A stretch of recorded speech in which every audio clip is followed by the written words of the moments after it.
Alors, je vous propose une petite application pour pouvoir découvrir deux nouveaux composants graphiques, le Datetime Picker et le bouton radio. Alors, quel est le but de l'application? C'est tout simplement pour calculer le poids idéal selon la formule de Kreff que je vous donne en bas ici. Le poids idéal, c'est la taille en centimètres moins 100 plus l'âge divisé par 10 et le tout multiplié par 0,9 et bien évidemment suivant la morphologie de la personne, gracile, normal ou large, vous ajoutez ou vous enlevez 10% à cette valeur. Alors, je vous donne l'interface, je vous donne quelques informations sur des propriétés à modifier dès le départ, et à partir de là, on va donc pouvoir créer l'application. Alors, si vous voulez vous lancer tout seul dans l'application, ce qui me paraît une très bonne idée, vous allez devoir faire quelques petites recherches sur Internet pour trouver comment on manipule le Datetime Picker, en particulier pour récupérer la date qui a été sélectionnée. Pour pouvoir, là on va fixer une date minimum, ça serait bien que dans le programme, dès le chargement de l'application, vous mettiez une date maximum tout simplement à la date d'aujourd'hui, parce que c'est pas très logique de mettre une date de naissance au-delà d'aujourd'hui. Et puis vous allez faire quelques recherches pour manipuler les boutons radio. Sinon le reste, ça ne devrait pas poser de problème particulier. Tout va se passer bien sûr derrière le bouton calculer. C'est là qu'on va avoir vraiment la procédure événementielle qui va gérer la formule de calcul. Voilà, bon, donc c'est parti. Alors, je vais rapidement créer tout ce que l'on connaît déjà, c'est-à-dire les labels, les zones de texte, etc., avant de passer un peu plus de temps sur la création des parties que l'on ne connaît pas encore. Voilà l'interface quasiment réalisée, excepté que donc j'ai rajouté tout de même les boutons radio, mais pour ajouter un bouton radio, c'est simple, vous allez dans boîte à outils et vous prenez radio button, et là à ce moment-là vous allez pouvoir insérer des boutons radio dans votre interface. Ce que je n'ai par contre pas fait, c'est, vous voyez, on me demande en GRB normal de faire checked à true. Donc je vais mettre sur le bouton radio normal et je vais prendre la propriété check et je vais la mettre à vrai. Alors, qu'est-ce que ça fait? Vous voyez, le bouton est sélectionné par défaut. Alors, quand vous mettez des boutons radio dans un group box, et d'ailleurs il faut les mettre dans un group box, l'avantage c'est que lorsque vous en sélectionnez un, les autres sont désélectionnés par défaut. C'est le principe du bouton radio, et du coup ça va être bien pratique à gérer. Mais si vous n'en sélectionnez aucun au départ, aucun n'est sélectionné. Dès que l'utilisateur en sélectionne un, là il y en a toujours un seul qui est sélectionné. Donc il vaut mieux toujours en prévision, au cas où l'utilisateur n'en sélectionne aucun, il faut toujours en sélectionner un au départ. Alors le reste ce sont donc des objets graphiques classiques, c'est pour ça que je les ai directement placés, les zones de texte, les labels, le bouton. Il me reste à placer le Datetime Picker. Alors allons récupérer un Datetime Picker. Donc il se trouve ici, voilà, et je vais le placer dans la zone. Voilà un Datetime Picker.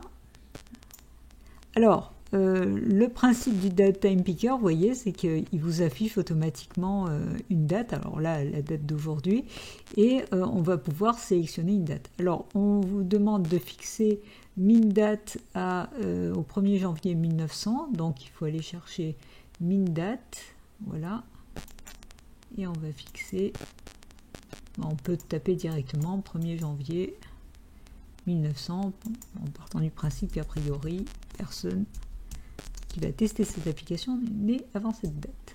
Voilà. On va changer aussi, je ne vais pas préciser là, mais ça peut être sympa de changer aussi le format de la date, parce que vous voyez la façon dont c'est écrit ici.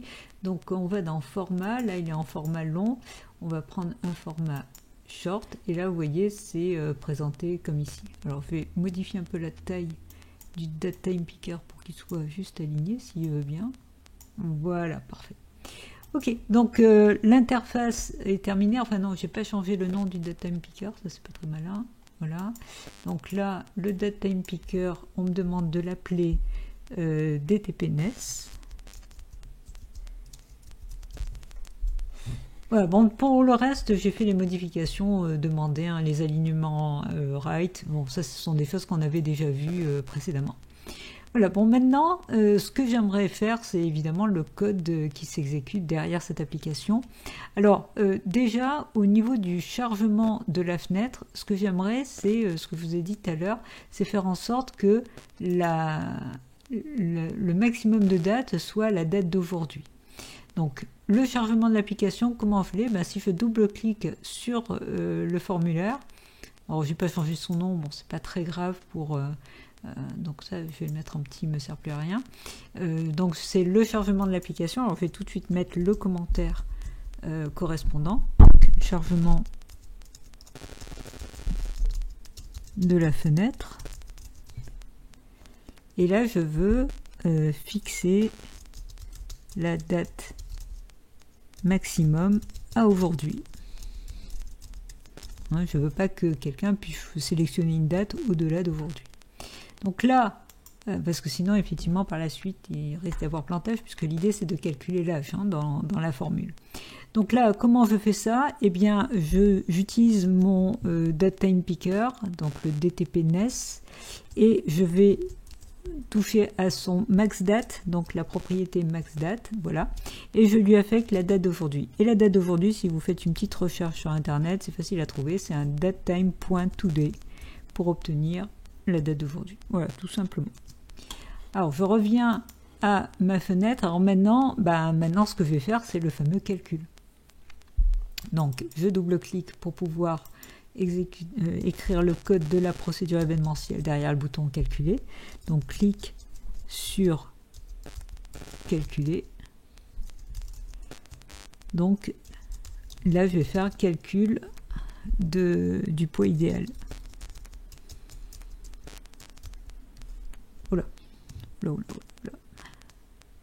Du poids idéal. Voilà. Ok. Alors, pour pouvoir calculer le poids idéal, d'abord, je vais récupérer, je reviens là, j'ai besoin de récupérer la taille, j'ai besoin de calculer l'âge par rapport à la date de naissance. Et puis à partir de là, je calcule le poids idéal et j'aurai plus qu'à lui appliquer les plus ou moins 10% de la morphologie. Donc étape par étape, alors on commence par récupération de la taille. Alors ça c'est quelque chose que l'utilisateur aura saisi. Alors je vais l'affecter à une variable taille. Et je récupère à partir de ce que la personne a saisi dans txt-taille.text. Ah, évidemment, il n'est pas content, puisque ça c'est un string et qu'il faut que je le convertisse en int. Donc, comme d'habitude, int.parse. Alors, n'oublions pas, c'est l'utilisateur qui saisit la taille. Donc, il peut très bien saisir n'importe quoi. Il faut toujours prévoir tous les cas. Donc, ce qu'on va faire, c'est un contrôle que la taille a bien été saisie sous un format correct. Donc, contrôle du format correct de la taille. Autant là, il ne peut pas saisir n'importe quoi puisqu'on l'a bloqué au niveau des dates de naissance jusqu'à aujourd'hui. Autant là, il est obligé de sélectionner un bouton radio, il ne peut pas faire n'importe quoi. Donc le seul endroit où il peut faire n'importe quoi, c'est la saisie de la taille. Donc c'est le seul endroit où il faut vérifier. Donc tout ça, on le vérifie comme d'habitude dans un try catch. Alors try, je vais y arriver, accolade. Et l'accolade de la fin du try, je la mets ici. Voilà. Alors, comme d'habitude, je capture l'exception.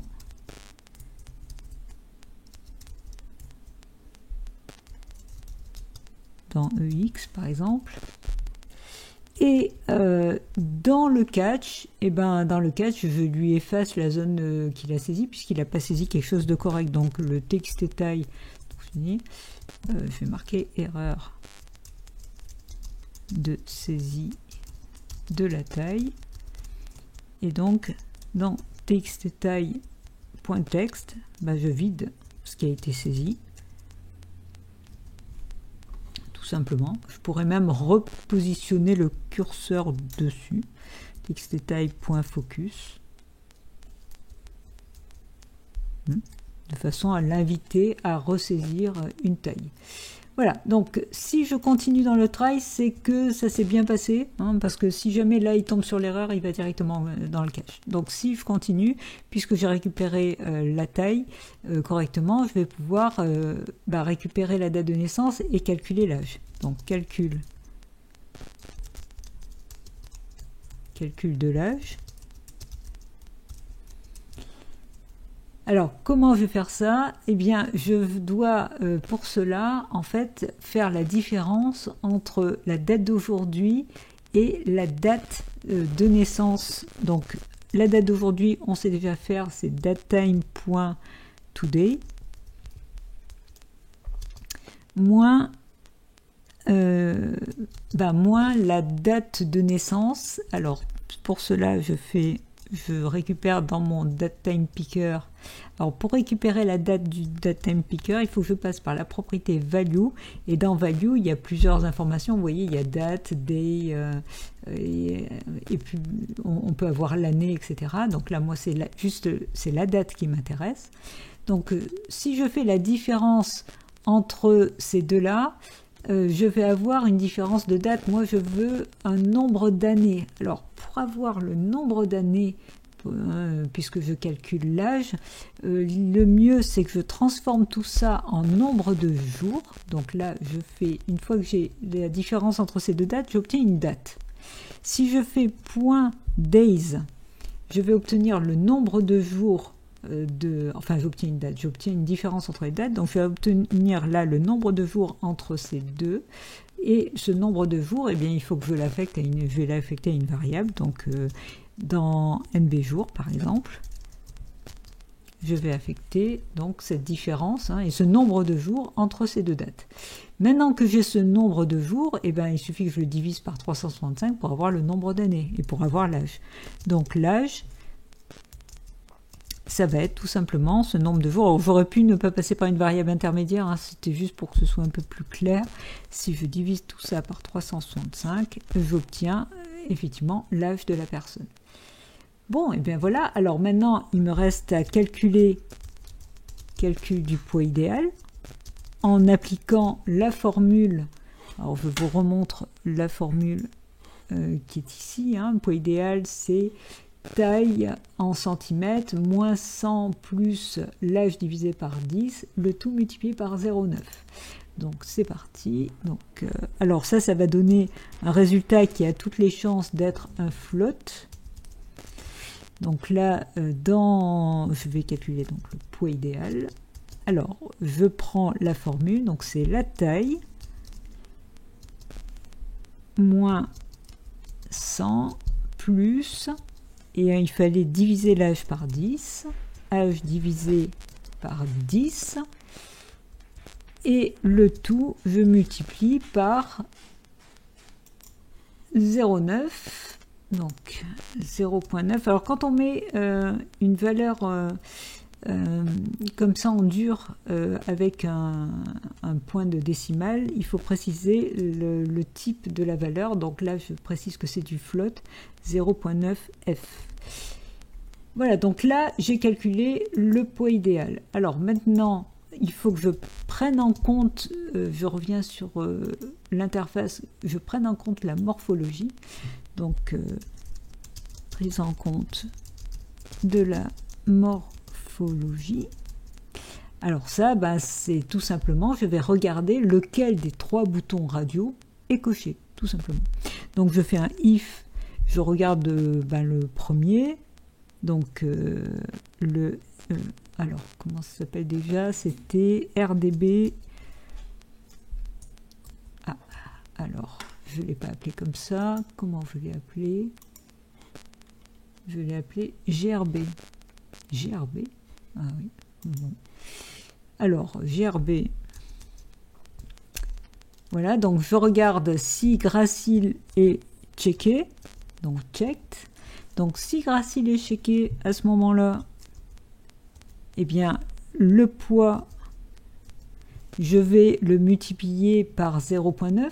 Donc poids, alors je peux faire directement multiplier égal et je mets 0,9 puisque je lui enlève 10%. Sinon, il y a deux autres cas, donc je suis obligée de refaire au moins un if. Alors je fais if, cette fois-ci, grb. Alors je prends la version large et je regarde si c'est checké. Dans ce cas-là, il faut que j'ajoute 10%. Donc cette fois-ci, dans poids, je multiplie poids par 1.1, puisque j'ajoute 10%. Et j'ai même pas à faire de sinon, parce que dans l'autre cas, je ne modifie pas le poids. Hein. Le poids reste à sa valeur. Donc il est soit diminué, soit augmenté de 10%, suivant si on a affaire à gracile ou large. Mais en normal, on ne fait plus rien. Donc il ne me reste plus qu'à faire l'affichage. L'affichage du poids idéal que j'ai calculé dans le poids. Donc là, il suffit que dans txt poids idéal .text texte, voilà, je lui affecte poids. Alors soit vous le collez à un espace, soit vous faites un toString pour pouvoir le convertir en string avant de l'affecter. Et voilà. Donc là, a priori, c'est terminé. On va quand même vérifier plus ou moins le fonctionnement. Alors je vous invite à contrôler avec une machine à calculer ce que fait l'application. Voilà, alors pour une personne qui mesure par exemple 180 cm et qui est née on va mettre la date à la main, par exemple en 1980, voilà, en décembre, voilà, et qui a qui est donc de morphologie large, calcul de son poids. Alors vous voyez que la zone est en enable, enable false comme c'était demandé au départ, et donc son poids idéal c'est 82,17. Si je mets en normal et que je recalcule, c'est 74. Alors vous remarquez que là, quand j'ai changé, le poids idéal n'a pas bougé. Il faut que je clique à chaque fois sur calculer pour obtenir le nouveau poids. Là, imaginons que je change la taille, que je mette 160, ça ne change pas, il faut que je reclique sur calculer. Alors, ce qui serait quand même assez sympathique, c'est que tout simplement, à chaque fois que je modifie une valeur, donc je modifie un bouton radio ou la date de naissance ou la taille, bien ça se soit vidé et que je sois obligé donc de calculer, ou alors que ça se recalcule automatiquement, l'un ou l'autre, quoi. On va dire que je préfère vider puisqu'on a laissé le bouton calculer, sinon on pourrait carrément enlever le bouton calculer et faire le calcul au fur et à mesure. Donc pour que ce soit vidé, il va falloir gérer des événements. Alors les événements vont être les suivants, c'est-à-dire que j'ai précisé que si jamais je modifie, si on change la taille, donc là, qu'est-ce que je veux? Donc c'est l'événement changement de taille, je vais mettre tout simplement. Et ça annule le calcul du poids idéal. Voilà. Alors, l'annuler, c'est tout simplement vider, c'est-à-dire txt poids idéal .text égale vide. On vérifie juste pour voir si effectivement ça fonctionne.